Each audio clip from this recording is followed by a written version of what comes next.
Halo Sobat FGLSN, ayo membaca Salam Literasi.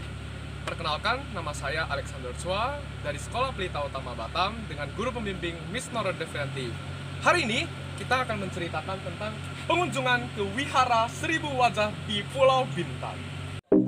Terletak di Jalan Asia Afrika KM14, wihara ini mulai dibangkit sejak tahun 2004 lalu. Akhirnya, setelah pembangunan selama 12 tahun, pada 2016 lalu wihara ini mulai dibuka untuk umum. Awalnya, wihara ini hanya sebagai tempat beribadah umat Buddha. Namun, belakangan, wihara ini mulai dikunjungi wisatawan secara luas dan dijadikan sebagai tempat wisata baru. Patung ini merupakan sumbangan dari para jamaat. Konon, katanya patung-patung ini dipahat oleh gadis yang belum menikah. Dipahatnya dari Cina lalu dikirim ke sini yang dibuat dari batu granit muda. Nah, di sini saat akan memasuki Pulau Bintan, kita itu harus membayar tiket untuk 5.000 ya. Di sini ada loket tiketnya. Dan nama lain dari wihara ini itu adalah Wihara Sitagarba Bodhisattva, atau alias itu dipanggil dengan Wihara Seribu Wajah. Saat akan memasuki wihara tersebut, kawan-kawan itu akan melewati gedung depan ini. Ada jalan depan, dan jalan depan itu akan disambut oleh salah satu patung yang besar, atau kita panggil patung ini dengan patung Avalokiteswara ya. Nah, di sini itu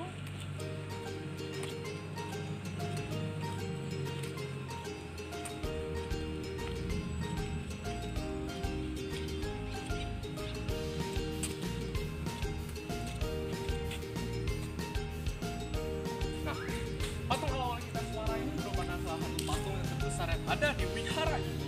Karena wihara ini itu dia merupakan salah satu ikon dalam wihara tersebut. Nah, saat akan memasuki ke tempat wihara ini, kita itu akan melewati belakang dari patung tersebut. Jadi sebelum kita masuk, kita akan memberi penghormatan kepada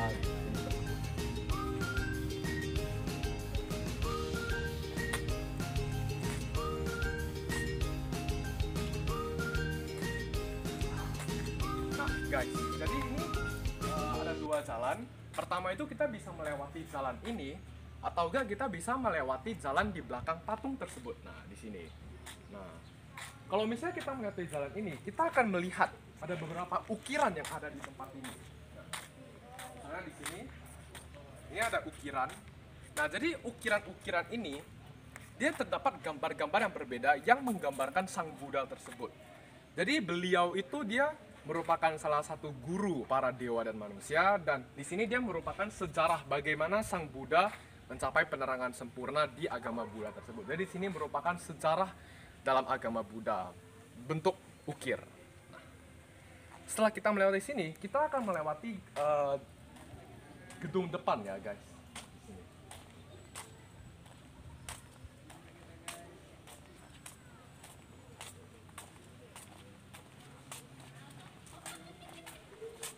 Nah, gedung tersebut ini sebenarnya mirip inspirasi Tiongkok ya, seperti mirip kota terlarang, tapi dia versi kecil.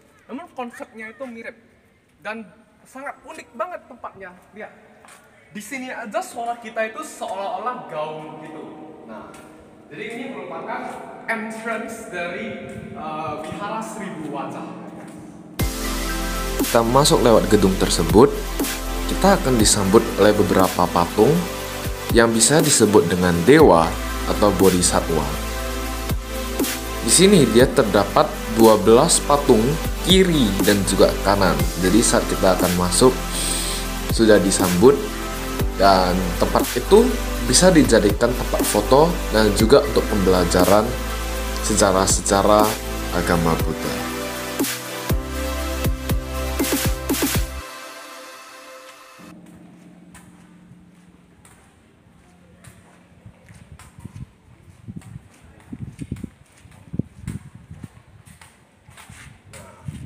Saat kita memasuki, di sini kita akan melihat ada banyak patung-patung yang ada di wihara ini. Misalnya di bagian kiri saya, dia itu merupakan patung-patung bodhisattva. Bodhisattva itu adalah calon Buddha. Nah, jadi di sini itu dia adalah berbagai patung yang akan menjadi Sang Buddha di kemudian hari. Dan kemudian di sini juga sama, di sini juga merupakan bagian bodhisattva, dan bisa dilihat yang calon bodhisattva itu banyak banget ya. Di sini sekitar 12. Di sana juga 12, jadi total 24 di sini ya guys.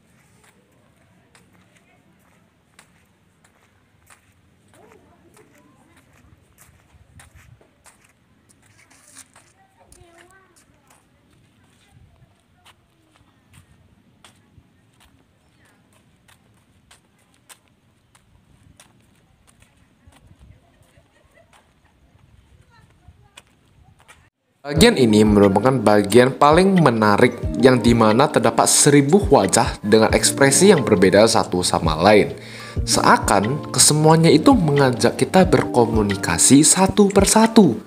Setinggi tubuh orang dewasa, patung-patung itu begitu pas dengan tubuh saat mencoba menjajarkan diri.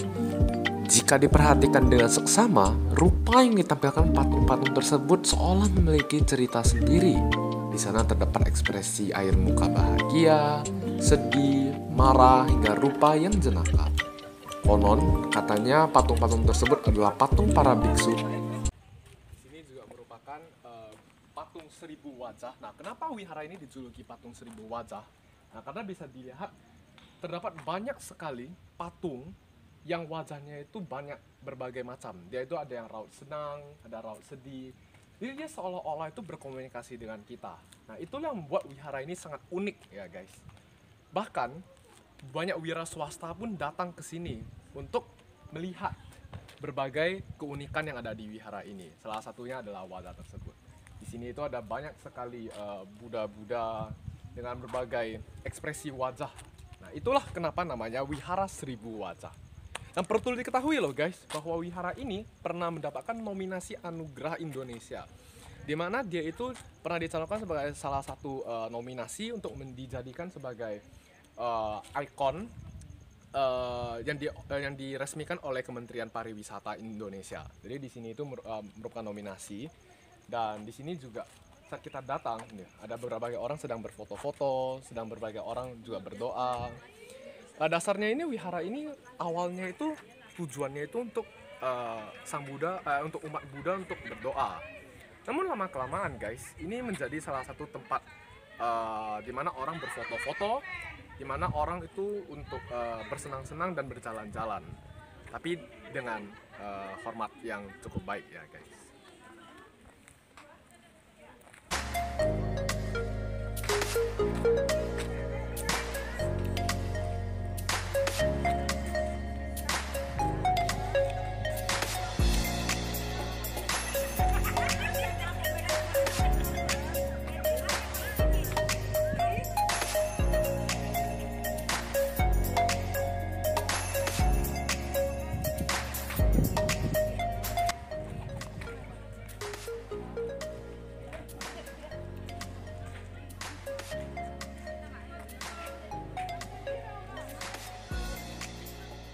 Ini juga ada namanya terata ya guys. Nah, ini adalah salah satu bunga yang ikonnya dalam agama Buddha. Jadi ini adalah bunga teratai.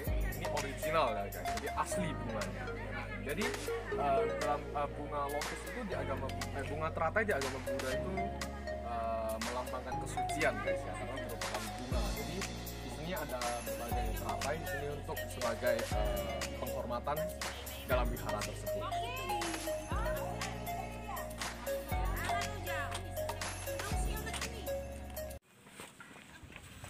Nah, jadi kalau kita masuk di sini ya guys, di sini itu dia ada tempat berdoa agama Buddha. Jadi berbagai umat Buddha itu biasa dia berdoa ke tempat ini, atau sejenis kelenteng, tapi bisa dibilang wihara juga guys ya. Nah, di sini. Dan ini adalah wihara. Ini adalah ini. Nah, itu gedungnya yang saya katakan itu mirip banget seperti gaya yang ada di Tiongkok.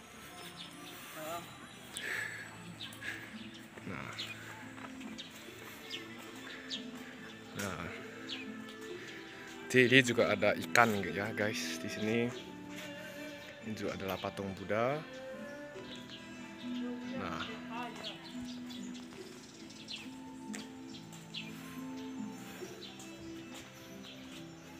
Nah, dari sini guys, bisa lihat patung awal kita suara tersebut ya. Yang tadi kan kita melewati dari sini, sekarang itu kita bisa melihat secara langsung patung tersebut.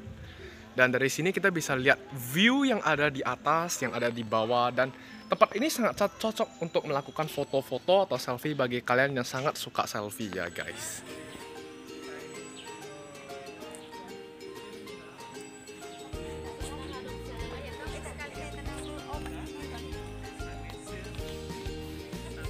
Guys, sekarang kita sudah turun dan di sini dia ada tempat makan untuk orang yang haus atau orang yang lapar. Jadi misalnya kalian sudah jalan-jalan dan kalian sangat lapar dan mau cari makan, bisa ke warung ini untuk membeli makan guys ya. Jadi di sini ada warung. Dan di sini ada tempat istirahat juga, ada tempat duduk untuk duduk.